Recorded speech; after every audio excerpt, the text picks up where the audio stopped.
Okay, the next thing to pay attention to is when you're sewing the binding on is that when you get to a corner, basically what you want to do is, see, this is the edge of my quilt here. The binding wants to be sewn on right up to about just under a quarter of an inch. So I'm going to mark it there, and I know that that's how far I'm going to sew. I'm not going to go all the way to the edge, just a little step in.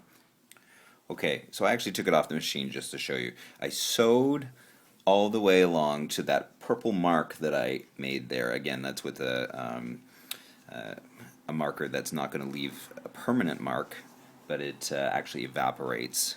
But just so I know where it is, it's down to the purple mark that I made. I pull it up like this so that it forms this 45-degree angle, right? I hold this corner down, and then I pull it back down like this. You should pretty much have it attached all the way along, but now you're coming back to the beginning. And remember how we talked about starting in the middle, not near one of the ends? This is why. Because you're going to need to attach these two, obviously, in a way that looks good and works. So you basically have this one.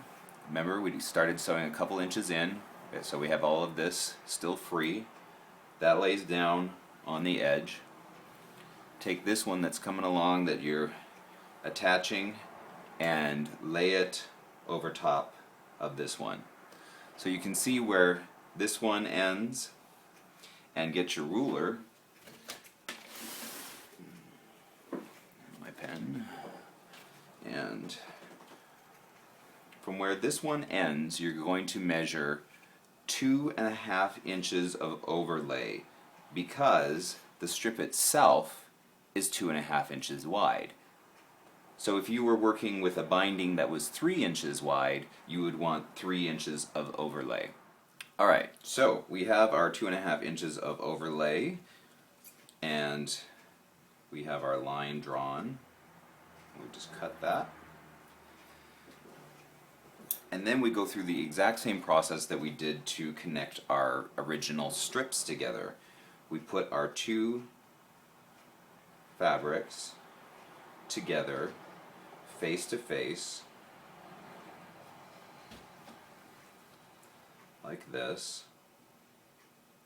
And you might want to iron it because it has that crease in it in the middle, but we go through the exact same process of drawing our diagonal line. The only difference is this time is that there will not be any overlay, so you have to just really eyeball corner to corner how that's going to work. Alright, so there's one corner. I know the other corner is here. I draw my purple line. That's where I'm going to be sewing. Okay, I sewed along the purple line. Right? So then it opens up like this, and I'm going to, like we did before, take the excess and just cut off about 1/4 of an inch.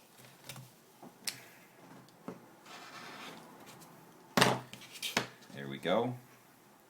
And then it opens up, and then when you lay it down, and by the way, we're going to iron this just so that, see how it's not laying flat, so that it will.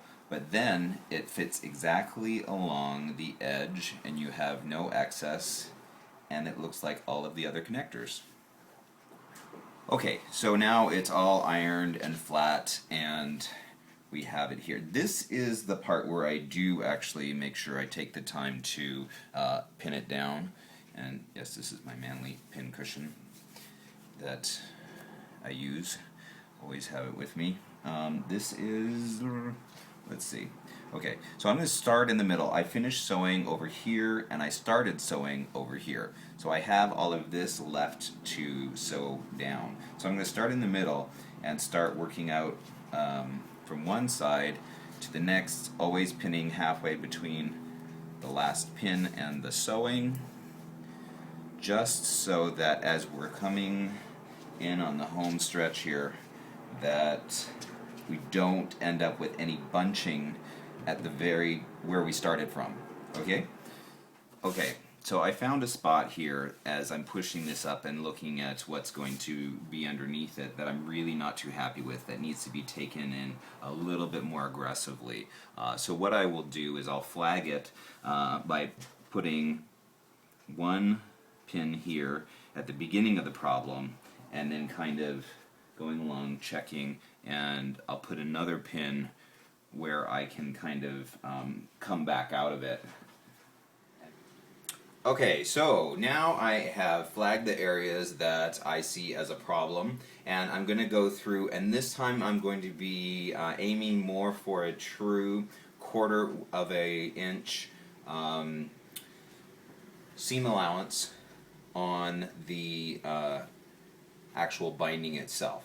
So remember the first time through, we went through and we just did kind of just barely into it.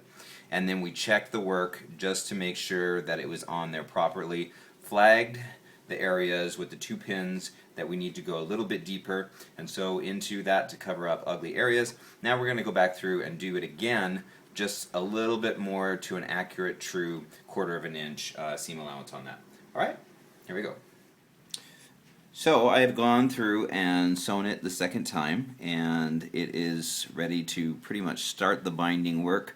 2 quick things to prepare this.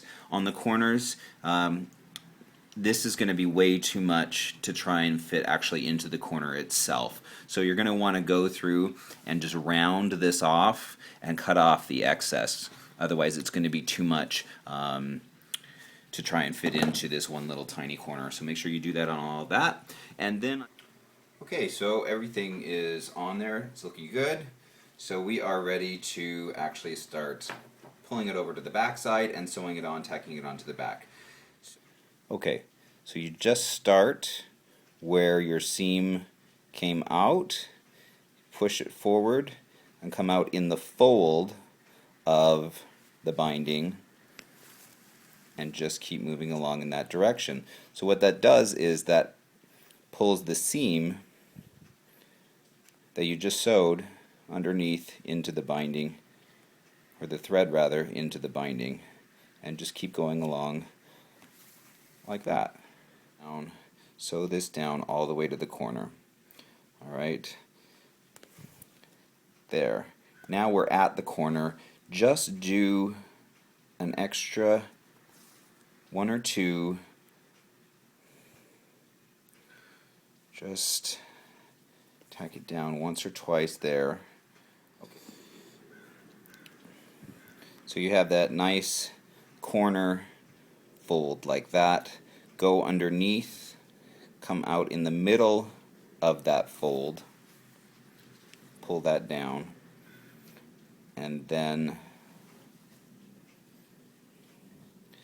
go back under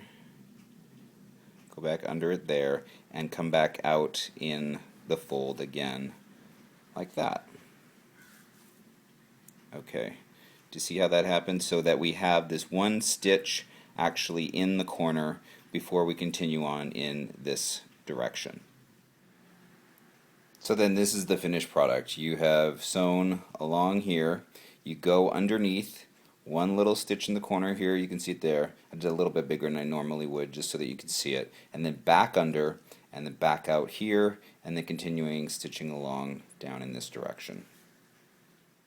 So that's it. You just sew all the way to the end, tie a couple good knots at the very end just to secure it, and then you should be done. We have our binding on all the way around, and it's hand sewn to give it that finished look. Anyways, I hope this was helpful. Feel free to post your comments and pictures of projects that you've been working on, either on my blog or on my Facebook page. Bye.